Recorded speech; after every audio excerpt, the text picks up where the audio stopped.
ઘરમાં આપણે ચાકુ કાતર એવું બધું રેગ્યુલરમાં યુઝ કરતા હોઈએ છીએ અને વારંવાર યુઝ થવાને લીધે એની ધાર છે એ ઓછી થઈ જતી હોય છે, બુઠ્ઠા થઈ જતા હોય છે, સરખું કપાતું નથી. તો શું કરવાનું, આપણા ઘરમાં આ રીતે કાચના કપ હોય જ છે, ચા માટેના છે, કોફી માટેના છે, તો એ લેવાનો છે અને એને આ રીતે ઊંધા કરી દેવાના. ઊંધા કરશો એટલે એની પાછળ આ રીતે એની ધાર હશે.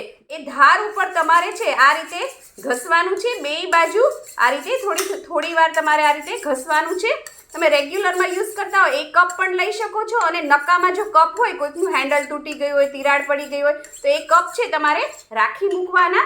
તો એ કપથી પણ તમે આ રીતે ધાર કાઢી શકો છો. આ રીતે તમે કાતરની પણ ધાર કાઢી શકો છો. ખૂબ જ સરસ શાર્પ ધાર થઈ જશે અને વેજીટેબલ્સ છે, કાતરથી બધું કટિંગ છે એ ખૂબ જ સરસ થશે. ખૂબ જ ઇઝી છે, તમે જોઈ શકો છો.